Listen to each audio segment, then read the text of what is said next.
Hey guys, it's Ryan, and today we are talking about 6 tips for buying a house. All right, first I want to say there's no right or wrong way. There's no absolutes in real estate. Everything is very conditional. It depends on a million different factors. It depends on the individual. So these are just some general tips to help you when you're on your search and some things to keep in your mind. Tip number 1 is find a loan officer that you trust and a realtor that you trust. There's a million different ways to find these people, but at the end of the day, it's important that you trust them. You want to know that they have your best interest in mind and they're not just trying to get commission. Normally, the best way to find that out is through word of mouth. And some good indications if, for say, a loan officer really cares about you as a person is they're going to take time to explain things. They're not just going to shove a loan product down your throat.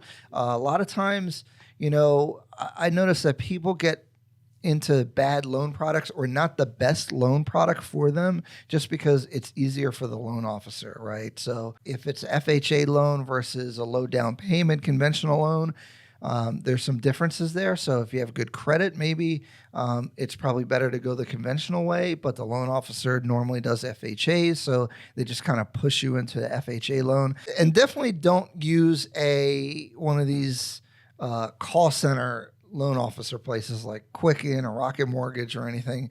It's so impersonal and you're just a number to these people. They don't really care about you or your situation. They're just trying to cram numbers. I know from personal experience because I worked at one of these places as a loan officer, and there's incredible pressure to get your numbers, pull credit, do as many applications as you can and just throw junk out there.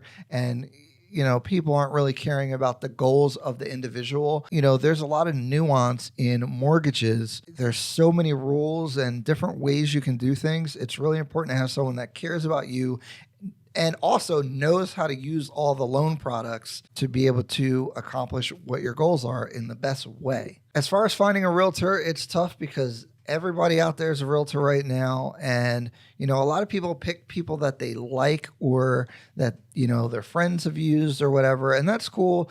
It's just important to trust them and to get honest advice from them. You don't want someone just trying to sell you the house. You want someone looking out for you and your best interest and trying to protect you, someone that's going to negotiate hard for you.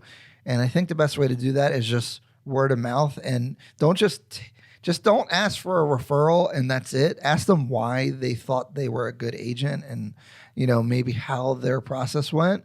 I find a lot of times that people don't even really know what the agent is doing. And so I'm going to make a whole video about the role of real estate agents in 2020 because the roles really have changed with technology. Another point for realtors and loan officers is that they need to be responsive. I'm not saying that they should answer the phone right away when you call, but they need to call you back because as you get through the process, there are times where you need something done pretty soon and you can't sit around and wait, or you might have a question that you need answered or some kind of situation that comes up. And if they're not answering, it's really a big negative, especially on the buying side when there are so many questions that come up. Tip number 2 is to don't buy stuff while you're planning to buy a home. And what I mean is buy stuff. Definitely don't, take out a car loan or anything like that. You don't want to add any debts because it's going to hurt your debt to income ratio. Also, you want to save money because moving can be expensive if you're going to hire movers or you're going to get new furniture. There's a lot of not hidden costs, but costs that you might not think about when you're buying a house. Now, it's nothing to freak out about, but it is prudent to save some money, save some extra money. Don't cut it so close where you can barely afford to give that down payment check at the end.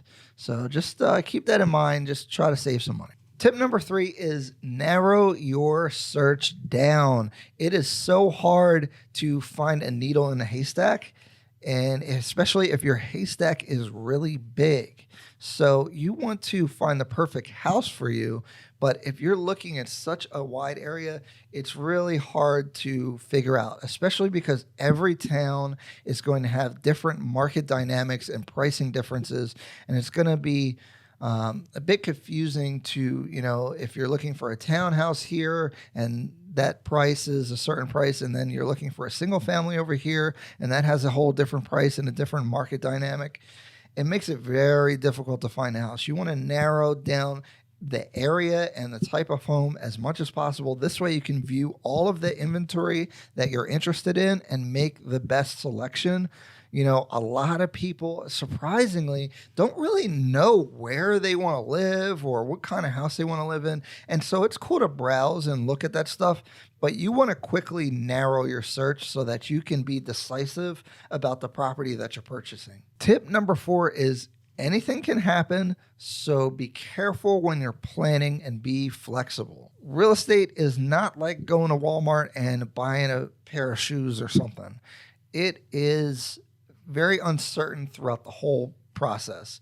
The loan process is uncertain. As they get more documents, they're going to need more things. Sellers are unpredictable. We don't know what's going to happen with inspections and how they're going to react to those inspections. Crazy situations can happen.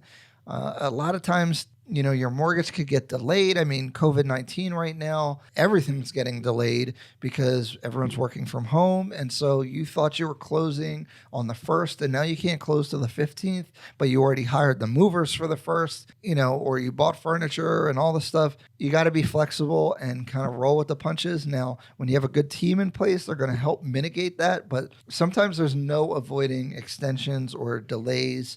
So just be careful and be understanding, and definitely don't lock in things in stone until you know you're clear to close, and you won't know that for a couple of days before closing probably. Tip number 5 is pay attention to big ticket items when you're buying a house. So when you're at the house, sure, it's funny, everybody watches HGTV when they're thinking about buying a home, and they want to see all these nice finishes, nice floor, kitchen, granite, all that nice stuff.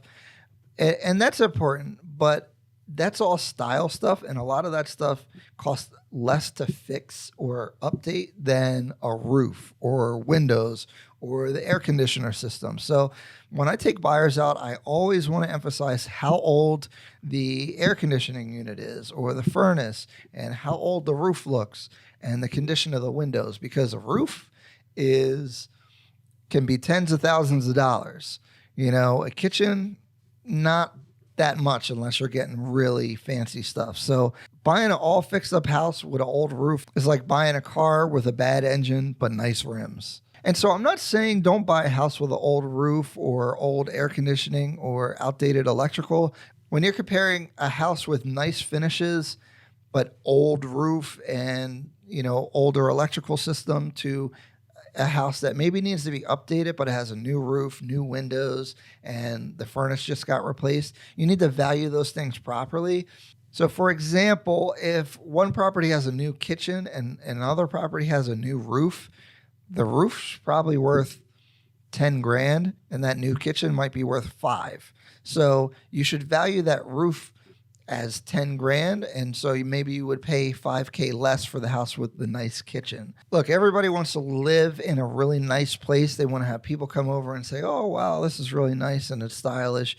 And I'm not saying don't buy the house with the old roof. I'm just saying that you need to factor that in appropriately. So if a house has an old roof, you want to start budgeting to replace that roof. And when you buy the house, you want to price that into the purchase price.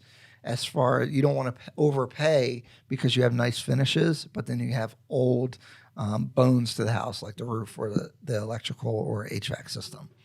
Tip number 6 is relax. A lot of people, first-time home buyers especially, really get stressed out. They really freak out. They think that this is the biggest choice in their life. And there is some truth to that, right? Your home normally is your biggest asset, and where you live is important. But people put such a premium or emphasis on making the right choice. And there is no right choice when you're buying the home. You're buying what you want. You're deciding to live where you want to live. People think it's so permanent, but really you could sell your house, you can rent it out, you can move. It's not the end of your life. It's really the beginning of owning real estate. Normally your first home will allow you to upgrade to the next property as your income goes up and stuff like that. So just relax, take your time, don't stress yourself out. At the end of the day, what's right for you is right for you. And so just be decisive about where you want to live and what you want to do and what kind of house you want to live in. And those are my tips for buying your first house. I hope this information was helpful. I'd like to hear your guys' stories. What are you most concerned with? Or if you've already bought your home, what do you wish you could have done differently the first time? That's it, guys. See ya.